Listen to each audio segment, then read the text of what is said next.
Well, Emily, as you say, over 30 people dead, several others battling for their lives tonight in a Calais hospital.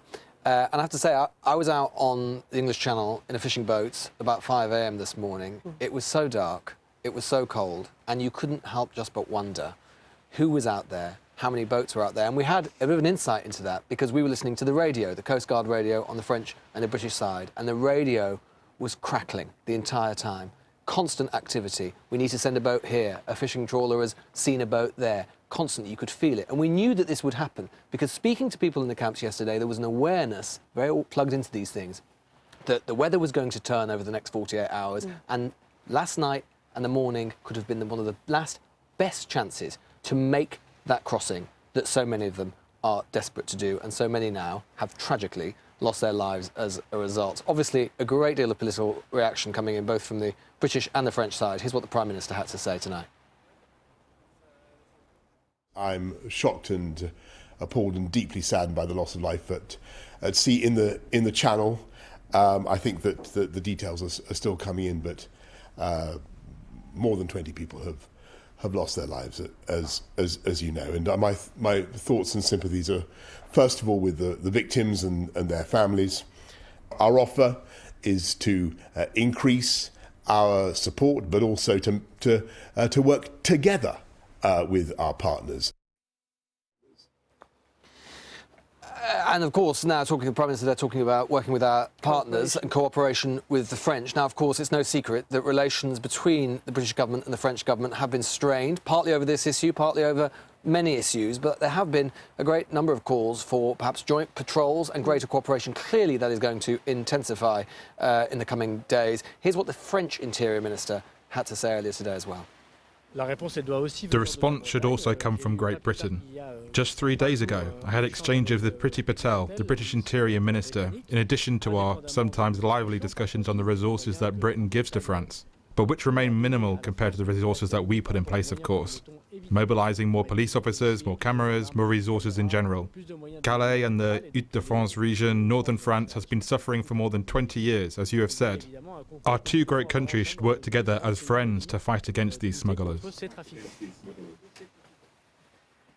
Now, the French are saying tonight this is a moment of national mourning, and there has been a great deal of shock and surprise uttered by politicians on both sides of the Channel. But frankly, this was entirely predictable and predicted. I spoke to someone from an aid agency last week who said that if there wasn't a change in policy, then the Channel risked becoming a graveyard. And indeed, that has come to pass over the last 24 hours. And a lot of politicians, the Home Secretary, for example, have been talking about clamping down on the criminal gangs. Now, no one would disagree with that. They are a menace. They are indifferent to human life. They're looking to make money. But on the other hand, the question is that the only part of the puzzle? Because the Home Secretary, again, has talked about the idea of reducing the pull factors that bring people to the UK. But of course, talking to the people in the camps, as I've done, as you say, over the last 48 hours, Emily, many of them talk about just how terrible, how persecuted their lives were back in their countries of origin, wherever it is. Now, if you assume, inevitably, that at least a proportion of the people there will be genuine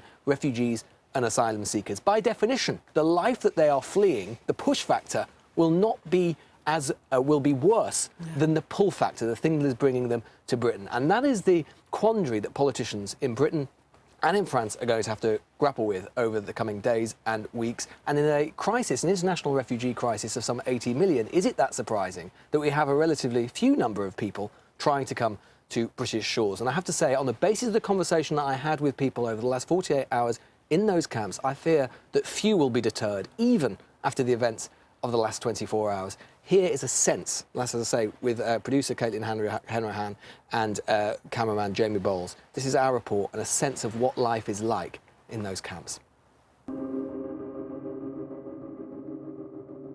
Today, over 30 people lost their lives in the cold of the English Channel. We understand that at least 25 boats, if you can call them boats, tried to cross today to beat the worst of the forecast weather to come. Their berths, like this one we saw just this morning, abandoned on the sea, would have been crowded. They would have been small.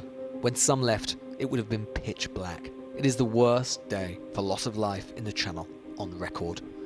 How did it come to this? That so many could be lost to the waves, not on some distant frontier, but on our own. And while the politicians will blame have already blamed the smugglers. The uncomfortable question lingering in the air on these straits is just how much culpability Britain and France, two of the wealthiest countries in the world, should shoulder.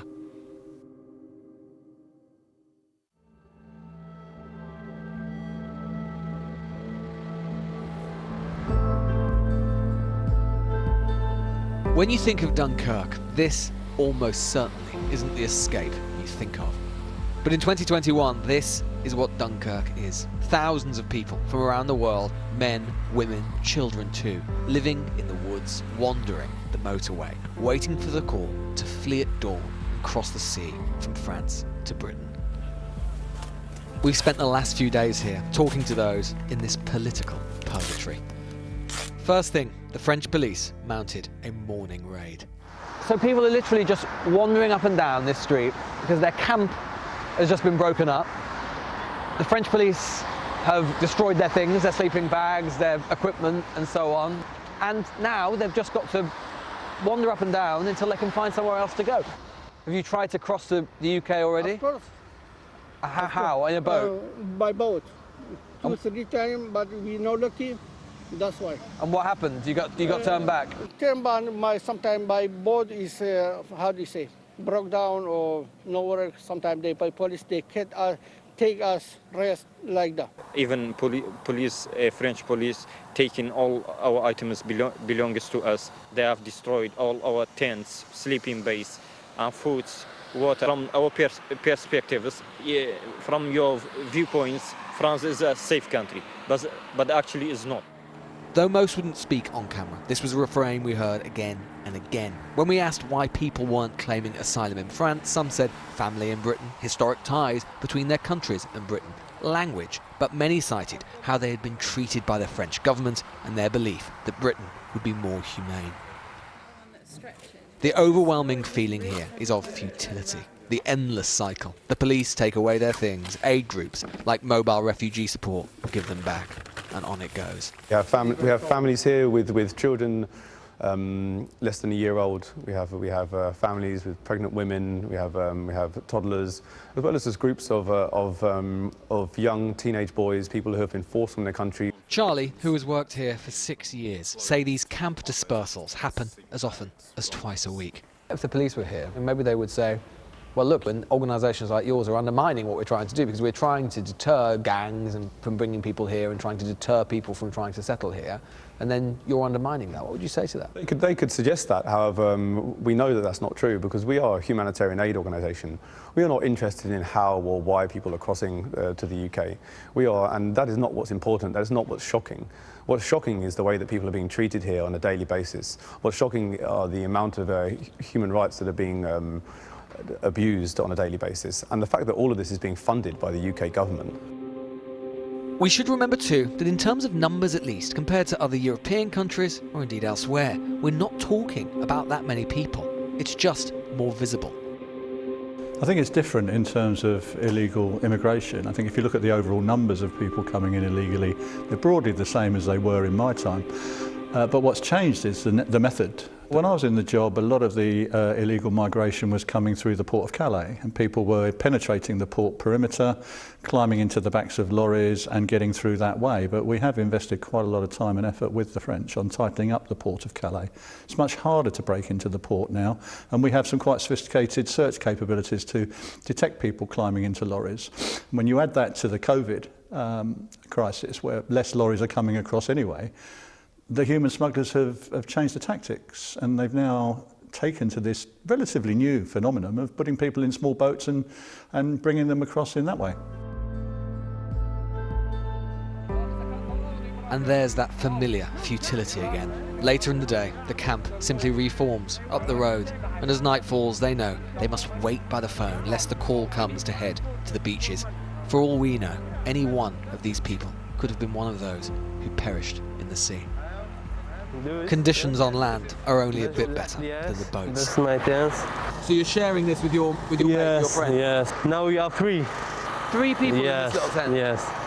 It's real tough. There's much discussion in Britain about whether these people are genuine asylum seekers. It's a fair question, but also fair to consider whether many or most would credibly take these sort of risks if they weren't.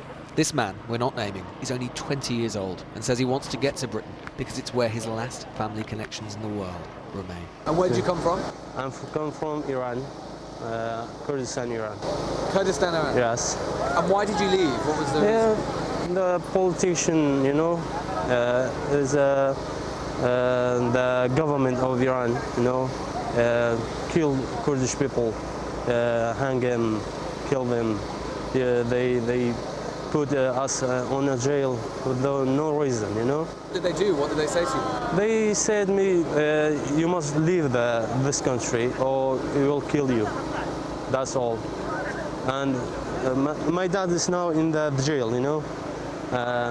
It's been 1 month, I don't know what happened to him. Must be really scary. Yes, yes, of course. Imagine if you got to the UK, what would you like your future to be like? What would you like your life? Yes, like other people living our life. No, yeah, that's real tough. Yes, get a job, get married, get children. We talk a lot about the different humanitarian situations in different parts of the world. At least some of those humanitarian situations will have prompted at least some of the people to be here today. And yet we have our own humanitarian situation, if not crisis, on our own border, just a few miles from England. Here people don't really have anywhere to sleep, they don't have anywhere to go to the toilet. If it wasn't for the aid agencies and companies that come along here, probably wouldn't have anything to eat. And all of that is happening in the full knowledge of both the British and French governments. On that theme, the Home Secretary tonight spoke of reducing the so-called pull factors which bring people to Britain, which make them take the risk. Critics, though, will say that that simply does not reckon with the fact that what pushes them from wherever they came will always be worse, that some will always come, and unless we recognise that fact, what happened today could easily happen again.